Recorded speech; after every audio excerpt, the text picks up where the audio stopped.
Good morning everyone. दोस्तों आज है फरवरी 16 2023 और हम लोग करने वाले हैं द हिंदू न्यूज़पेपर के एनालिसिस। मेरा नाम है सितेंद्र चौधरी और रोज की तरह फिर से आज हम लोग कुछ टॉपिक्स यहाँ पे करने वाले हैं। ब्रीफली देख लेते हैं क्या क्या टॉपिक रहेंगे आज। तो आईटीबीपी और वाइब्रेंट विलेज प्रोग्राम एक्चुअली एक ही टॉपिक है, मैंने थोड़ा सा इसको अलग अलग सेग्रीगेशन यहाँ पे किया है, तो इसके बारे में हम लोग थोड़ा देखेंगे। अंटार्कटिका के अंदर एक बहुत बड़ा ग्लेशियर है जिसको कहा जाता है डूम्स डे ग्लेशियर। इसके बारे में थोड़ा सा जानेंगे क्योंकि यहाँ पे कुछ डिस्कवरी हुई है। लास्ट ईयर भी न्यूज़ में था, 2022 में भी न्यूज़ में था, 2021 में भी ये न्यूज़ में था। हम लोग एक्सपेक्ट कर रहे थे यहाँ से कुछ क्वेश्चन आएगा लेकिन आया नहीं, लेकिन इस बार शायद आ सकता है। उसके अलावा गवर्नर का रोल क्या होता है, पुराना घिसा पिटा सा टॉपिक है।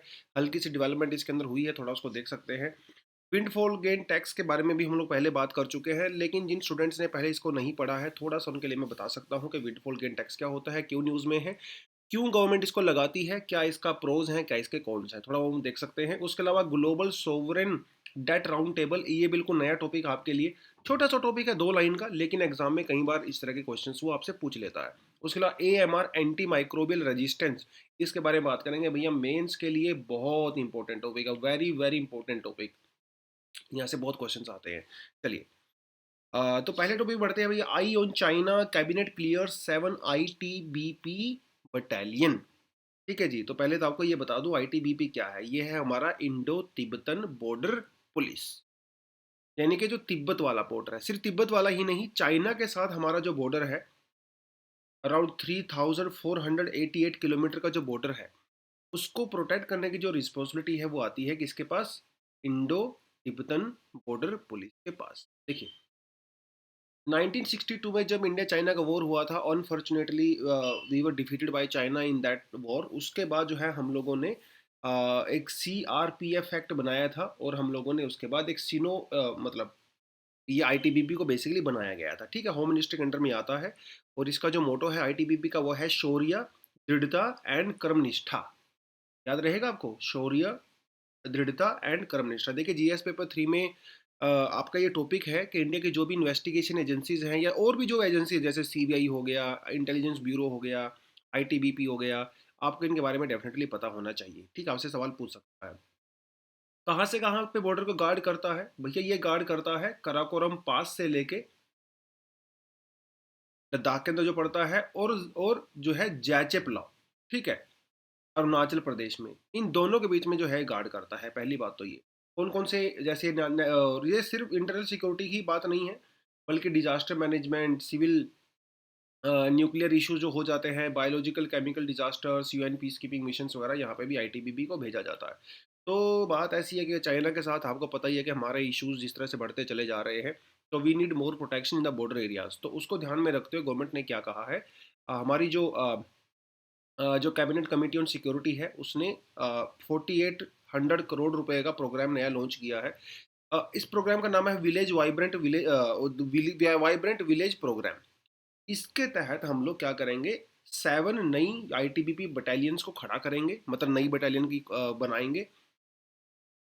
उसके साथ साथ जो विलेजेस हैं वहाँ पे बॉर्डर एरिया में, जो गांव हैं, उन गाँव को भी हम लोग यहाँ पे डेवलप करेंगे, ताकि वहाँ के जो लोग हैं, वहाँ के जो यूथ हैं, राइट, वो वहाँ पे रहें, वहाँ से माइग्रेट ना करें। ऐसा देखा जा रहा है पिछले 8-10 सालों में बहुत सारे लोग वहाँ से माइग्रेट करके दूसरी जगह पे चले गए हैं।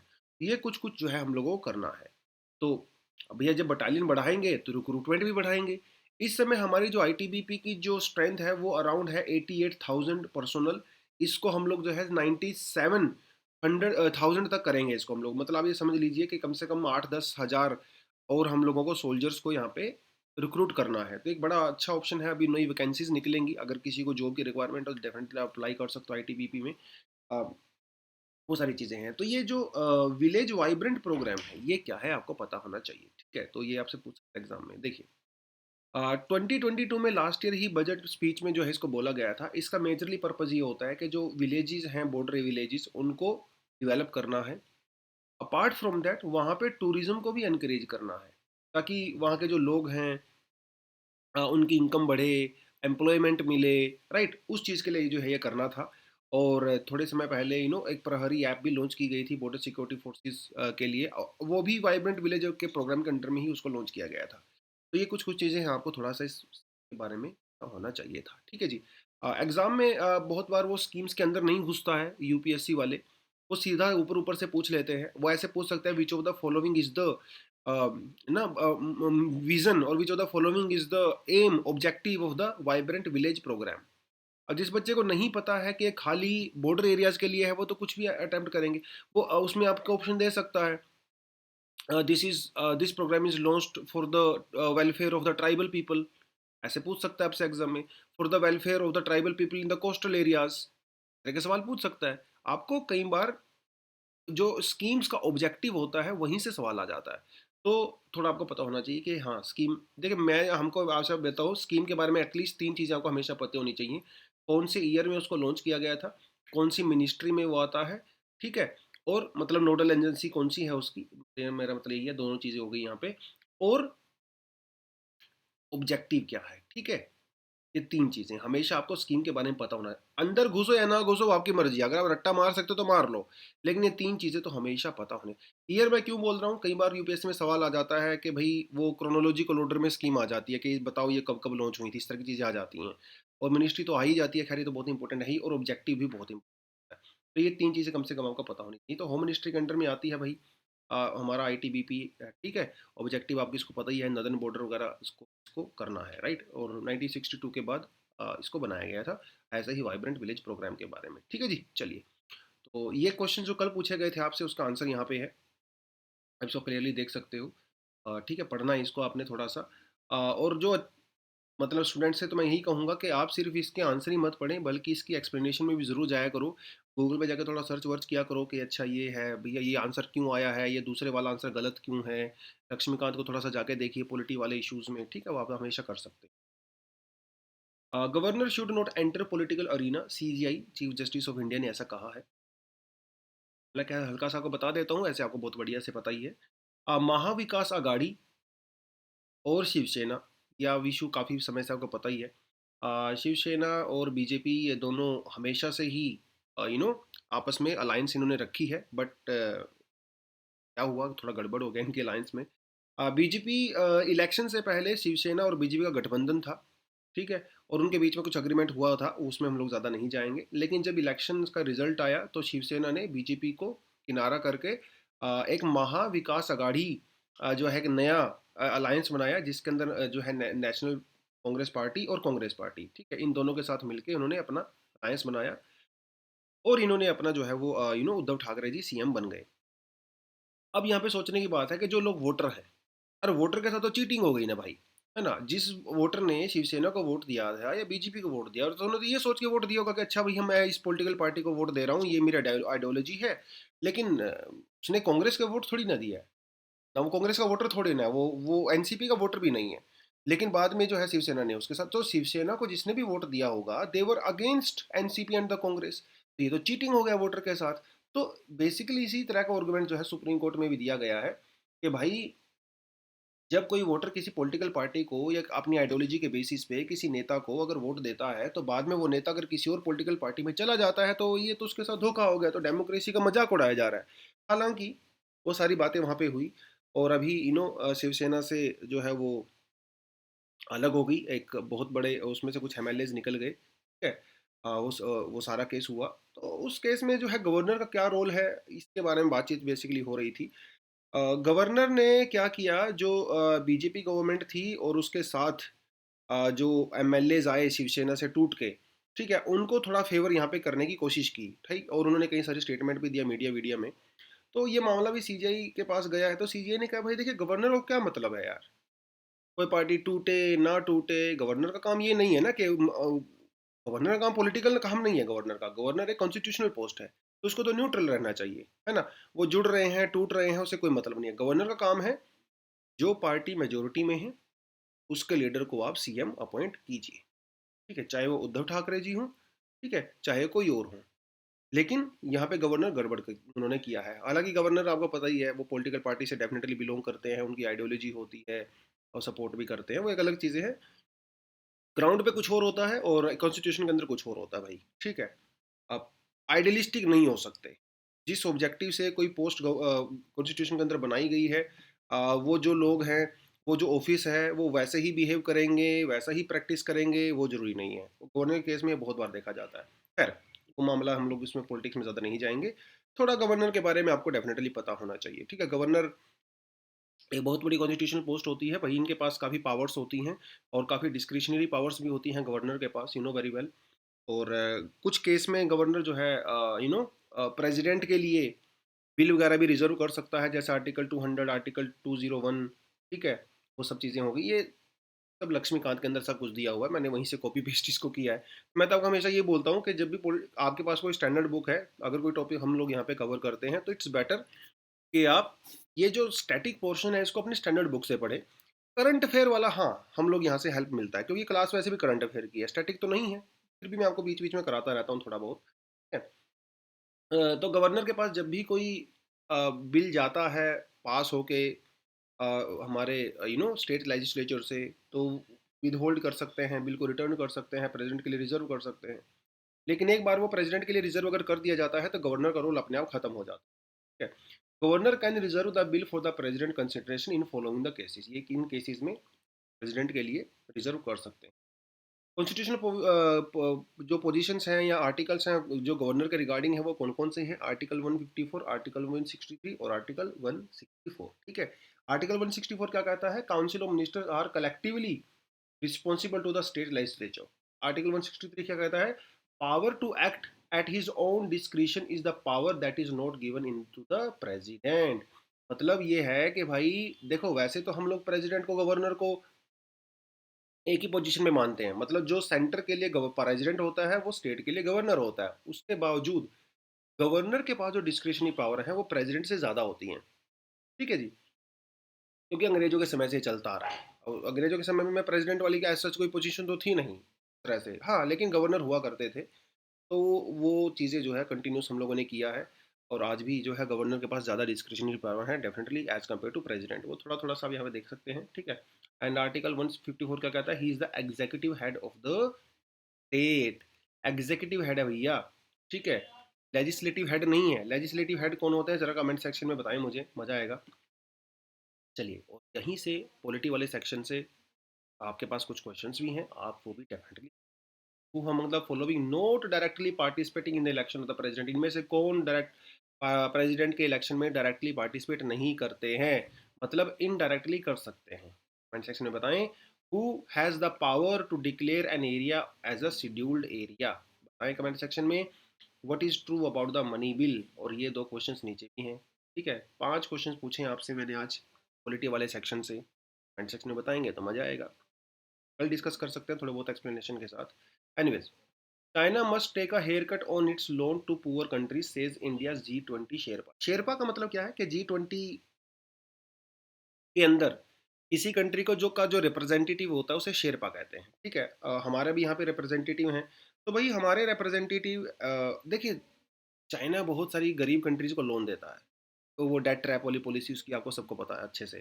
पहले लोन देता है, और फिर बाद में जब वो लोन चुका नहीं पाते तो उनके साथ जो है अग्रीमेंट कर लेता है। उनकी कोई पोर्ट है, कोई माइंस होती हैं, उसको लीज पे ले लेता है 99 ईयर्स के लिए, है ना भाई। जैसे हमारी पुरानी फिल्मों में होता था, जो मनी लेंडर होता था, बनिया होता था, अगर कोई उसके पैसे नहीं दे पाता था, उसकी आपकी भैंस खोल के ले जाएगा, आपकी ज़मीन के ऊपर कब्जा कर लेगा। ऐसे ही तो होता है ना, चाइना भी इसी तरह का काम करता है, जिस तरह से पहले यहाँ पे मनी लेंडर किया करते थे। अगर आप, जैसे वो मदर इंडिया टाइप मूवी में दिखाया गया है, तो इंडिया एज सच चाइना की इस पॉलिसी के ऊपर डायरेक्ट कमेंट कभी नहीं करता है। लेकिन G20 की प्रेसिडेंसी हमारे पास है, तो लोगों ने सोचा कि आज कमेंट कर देते हैं। और जिस तरह से श्रीलंका में इश्यूज चल रहे हैं, और जिस तरह से चाइना के साथ हमारे टेंशन थोड़ी बढ़ रही हैं आजकल, पहली बार ऐसा हुआ है कि हमारे जो है शेरपा हैं या इंडिया के जो रिप्रेजेंटेटिव हैं, उन्होंने डायरेक्टली चाइना को टारगेट करके ये बोला है that China needs to come out openly and say what their debt is and how to settle it। समझ रहे हो? क्योंकि चाइना जिस कंट्री को डेट देता है उसकी पॉलिसीज कभी भी ओपन नहीं करता है, वो डॉक्यूमेंट हमेशा सीक्रेट रहता है, उसके अंदर क्या लिखा हुआ है किसी को नहीं पता, या तो चाइना को पता है या फिर उस कंट्री को पता है। अब चाइना देता रहता है लोन, वो कंट्री हो जाती है बाद में डिफॉल्ट। सोच के देखिए, लोन दिया चाइना ने, कंट्री हो गई डिफॉल्ट। जब डिफॉल्ट होती है तो हेल्प के लिए किसके पास जाती है? IMF। ये क्या बात हुई?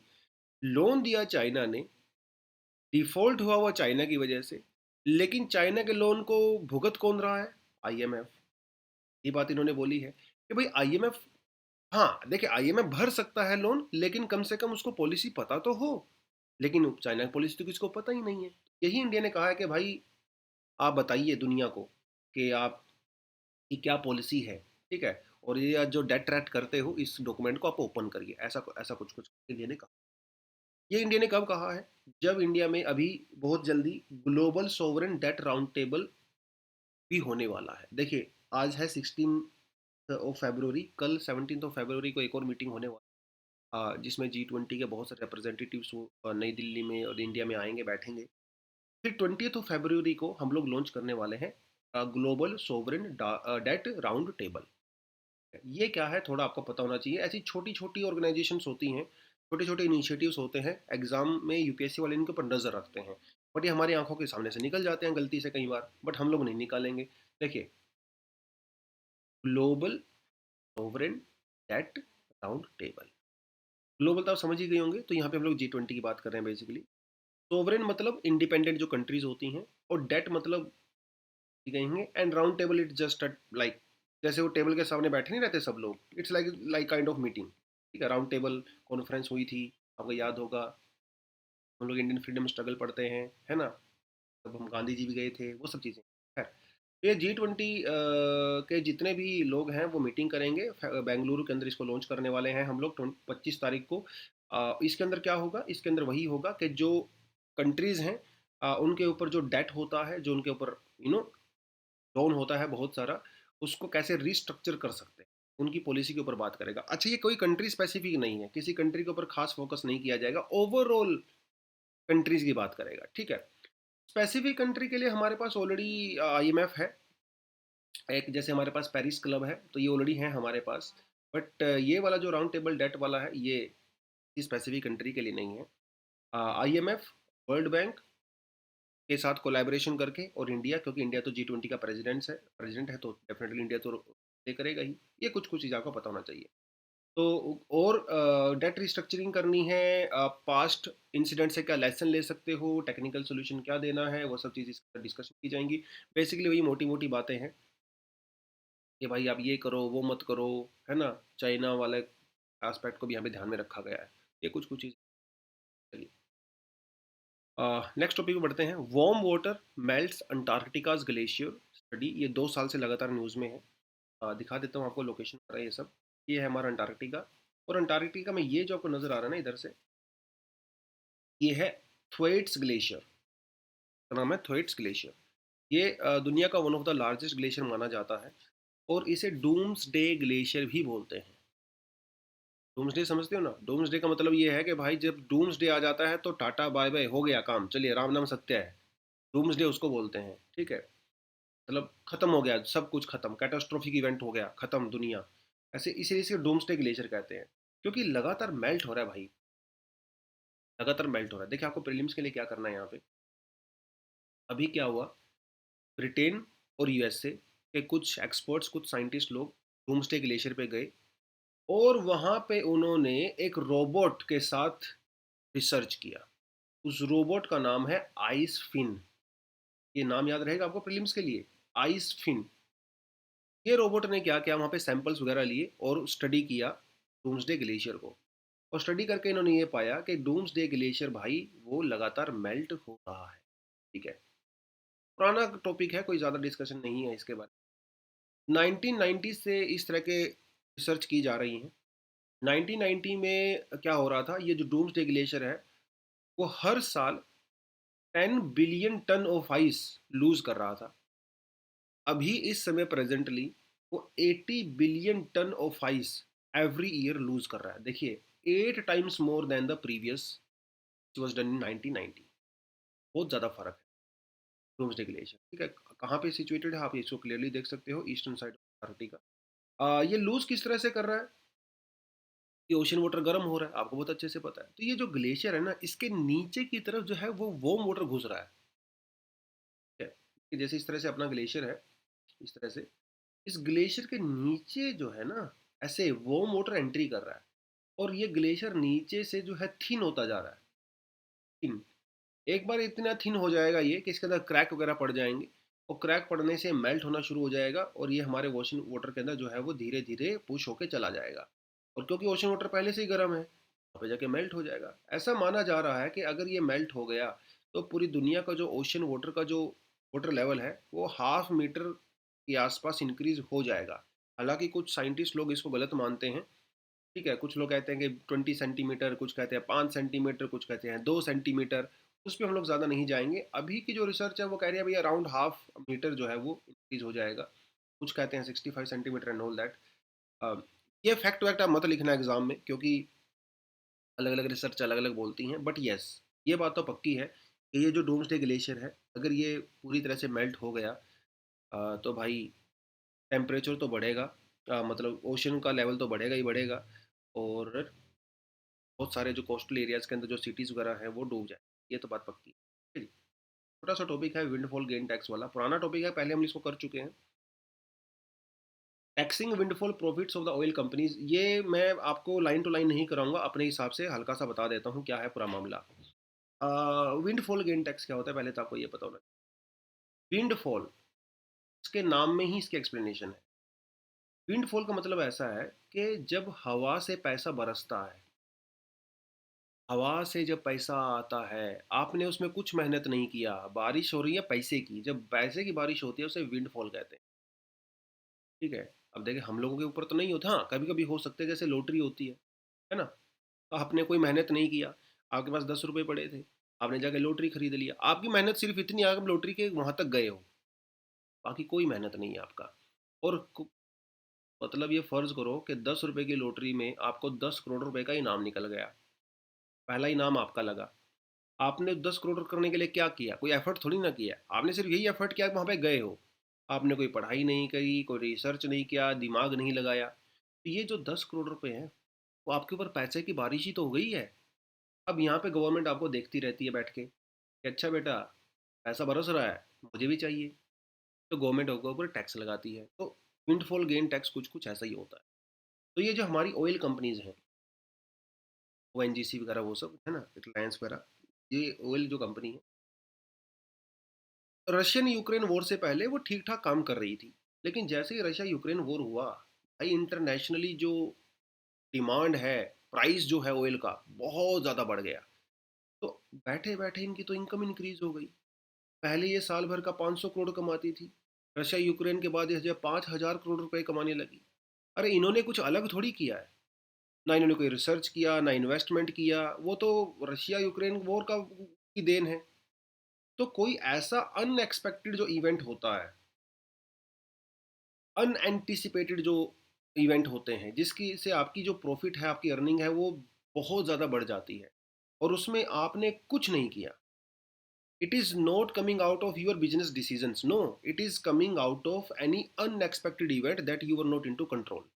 उसकी वजह से अगर आपका प्रॉफिट इंक्रीज होता है तो उसे हम लोग विंडफॉल गेन कहते हैं। और उसके ऊपर जो टैक्स लगाया जाता है सरकार के द्वारा उसे विंडफॉल गेन टैक्स कहते हैं।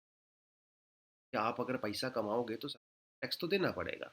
और ये कई सारी कंट्रीज इसको अलाउ करती हैं, इंडिया भी करता है। इंडिया ने लास्ट ईयर जो है जुलाई में सबसे पहले इसको इम्प्लाई करना शुरू किया था। उसके बाद थोड़ा बहुत ऊपर नीचे करके हम लोग इसको करते रहते हैं, अभी भी हम लोग कर रहे हैं इसको। ठीक है, सरकार क्यों करती है, बिकॉज चाहिए सरकार को अपना फिजिकल डेफिसिट भी कम करना है, सरकार को वेलफेयर स्कीम्स को भी फाइनेंस करना रहता है। हालांकि इसके नुकसान भी हैं विंडफॉल गेन टैक्स के। इसकी वजह से जो इन्वेस्टर्स होते हैं, एफडीआई वगैरह जो आती है वो थोड़ी रिड्यूस हो जाती है। कि यार उनके ऊपर तो पनिशमेंट है ना, ये एक तरह से पनिशमेंट है। अब मैं मेहनत कर रहा हूँ, अब कर तो मैं ही रहा हूँ ना, अब प्रॉफिट हो रहा है तो वो भी मेरा होना चाहिए भाई। अगर मैं कंपनी ही नहीं खोलता तो मुझे प्रॉफिट नहीं होता, अगर मैंने कंपनी खोली है तो प्रॉफिट भी होगा। हाँ कम या ज़्यादा अलग बात है, बट सरकार का अपना आर्गूमेंट है। और इन कंपनी, यार देखो सीधी सी बात है, कंपनी वाले थोड़ी सपोर्ट करेंगे विंडफॉल गेन टैक्स को, सरकार तो करेगी ना, सरकार को तो पैसा चाहिए सीधी, है ना। चलिए, manifesto for the tackling the silent pandemic of the year. देखिए भैया कोविड तो चला गया, तो नहीं गया है तो आसपास ही, लेकिन ये मान के चलिए कोविड एक दिन एक आजकल में ख़त्म हो जाएगा। लेकिन एक ऐसा पेंडेमिक है जो ख़त्म नहीं होने वाला, वो एवर लास्टिंग है। और आने वाले समय में उसकी इंटेंसिटी और बढ़ेगी, कम नहीं होगी, अनफॉर्चुनेटली। उस पेंडेमिक का नाम है AMR। Anti microbial resistance. मतलब आप सोच के देखिए कि हम लोग इतनी दवाइयाँ खाते हैं, इतनी दवाइयाँ खाते हैं कि हमारे बॉडी के जो बैक्टीरियाज हैं उस दवाई को से मरने के बजाय दवाई को एंजॉय करने लगते हैं। जैसे मॉस्किटोज, पहले क्या होते थे, आप घर में ऑल आउट वगैरह लगा देते थे, मॉस्किटो चले जाते थे। आजकल मॉस्किटो जो है वो ऑल आउट के ऊपर बैठ के एंजॉय करते हैं। पहले उनको पहले उनके लिए वो टॉक्सिक होता था, अब वो उसको नशे मतलब एंजॉय करते हैं। एकदम मजा, नशे में झूमते रहते हैं। ऐसे ही होता है ना। आप एक हद से ज़्यादा दवाइयाँ खाओगे, खासकर एंटीबायोटिक्स, है ना, सही होगा। आजकल क्या होता है, किसी को हल्की सी बीमारी होती है, केमिस्ट के पास जाते हैं कि भैया एंटीबायोटिक दे दो, मुझे ठंड लग गई, मुझे बुखार हो गया, मुझे ये हो गया वो हो गया। और वो केमिस्ट वाला भी आपको झट से दे देता है, कभी आपको पूछता ही नहीं कि डॉक्टर की प्रिस्क्रिप्शन बतलाओ तभी मैं दूंगा दवाई। जो जो ओवर द काउंटर जो कंजप्शन हम लोग करते हैं बिना किसी प्रिस्क्रिप्शन के, वो बहुत खतरनाक है। तो जब इतने एंटीबायोटिक हम लोग कंज्यूम करते हैं, हमारी बॉडी के जो बैक्टीरियाज हैं, जो पैथोजेंस हैं, जो वायरसेस हैं, वो रेजिस्टेंस हो जाते हैं, मरते नहीं हैं।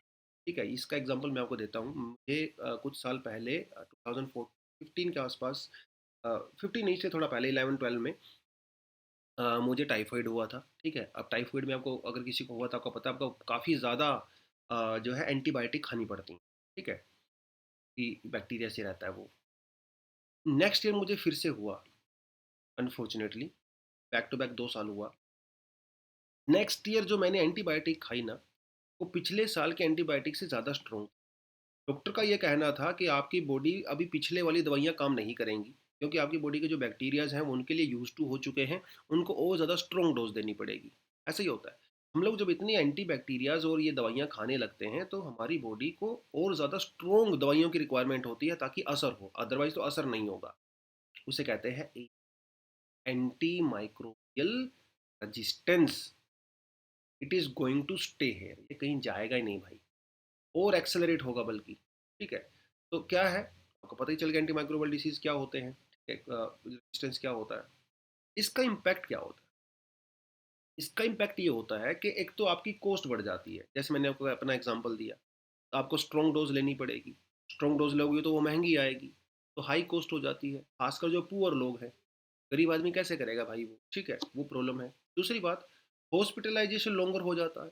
पहली बार मुझे जब टाइफाइड हुआ था तो मैं 5 दिन के लिए एडमिट था। नेक्स्ट टाइम जब मुझे हुआ तो मैं, मेरे ख्याल से 8 और 9 डेज के लिए एडमिट था। समय लगता है रिकवरी होने में, तो हॉस्पिटलाइजेशन की कॉस्ट भी बढ़ जाती है, और डिलेड रिकवरी होती है आपकी, और ओवरऑल आपका इम्यून सिस्टम की वाट लग जाती है भाई। ये होते हैं इम्पैक्ट।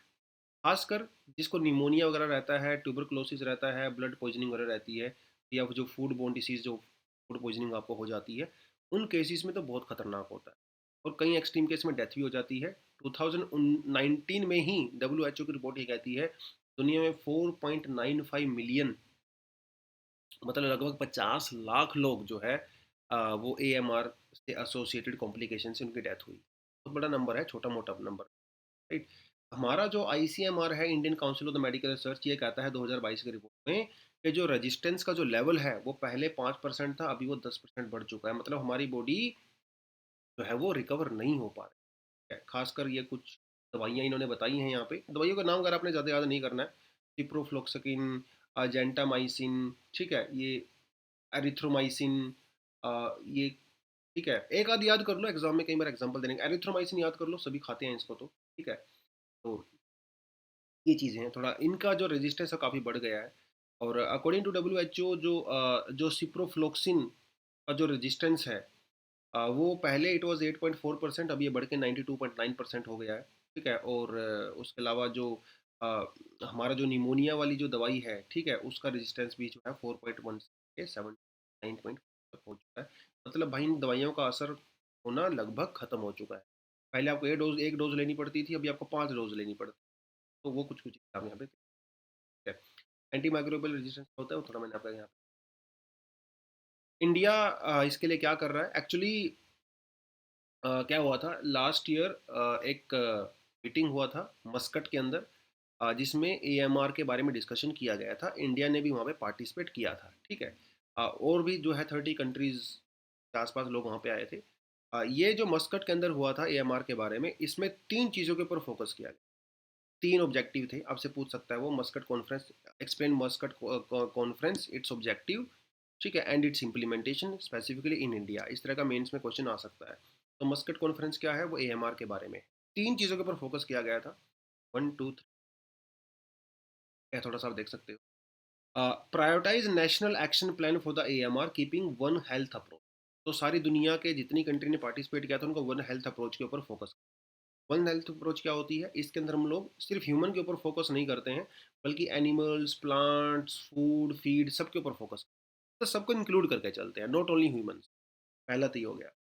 दूसरा इन्होंने ये कहा था कि भाई जो जो यूसेज होता है एंटी माइक्रोबियल दवाइयों का, खासकर एग्रीकल्चर और फूड सिस्टम के अंदर, ठीक है, उसको रिड्यूस करना है। ठीक है, एक इसका ऑब्जेक्टिव ये था कि वन हेल्थ अप्रोच करनी है। ठीक है, वो हो गया आपका। और जो एग्री फूड प्रोडक्ट्स होते हैं, उसके अंदर इसका जो है यूसेज को कम करना है। ठीक है, इंडिया ने क्या किया, और सबको मिलजुल के काम करना है, बेसिकली इंटरनेशनल कोऑपरेशन वगैरह करना है, ये तीन ऑब्जेक्टिव थे। अब हुआ क्या है इसके बारे में, नेदरलैंड और थाईलैंड ने जो एंटीबायोटिक, एंटी माइक्रोबियल जो दवाइयाँ हैं उसकी यूसेज को 50% कम कर दिया है। और वहाँ पे इसको ये इलीगल कर दिया गया है, अगर कोई भी आदमी बिना प्रिस्क्रिप्शन के अगर ये दवाइयाँ लेता है तो उसके ऊपर फाइन लगाया जाएगा। हमारे देश ने भी किया है, स्वच्छ भारत अभियान, ठीक है, कायाकल्प, स्वच्छ स्वस्थ सर्वत्र, ये जो स्कीम्स हम लोगों ने चलाई हैं ये भी एएमआर के बारे में बात करती है। इसके अलावा हमारा जो नेशनल हेल्थ पॉलिसी 2017 है, ये भी स्पेसिफिक गाइडलाइंस प्रोवाइड करवाता है अबाउट एंटीबायोटिक्स।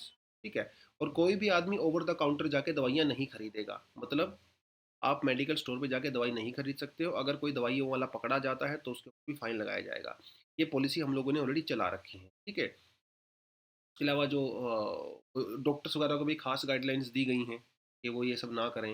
उसके अलावा हमारे पास डब्ल्यू एच ओ का एक ग्लास प्रोग्राम है, जो भी वो भी प्रायोरिटी करता है, खासकर जो जीनोटाइपिक या फिनोटाइपिक जो दवाइयाँ, जो डिसीज़ होते हैं उनको सर्विलेंस वगैरह करने का काम करता है, तो वो भी हम लोग करते हैं। ठीक है, उसके अलावा हमें और ज़्यादा रिसर्च और इनोवेशन की रिक्वायरमेंट है भाई।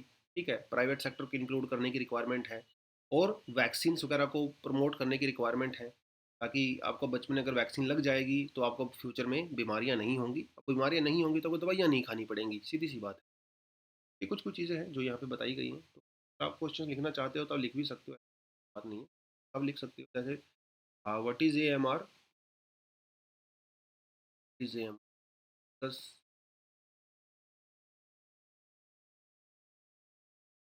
issues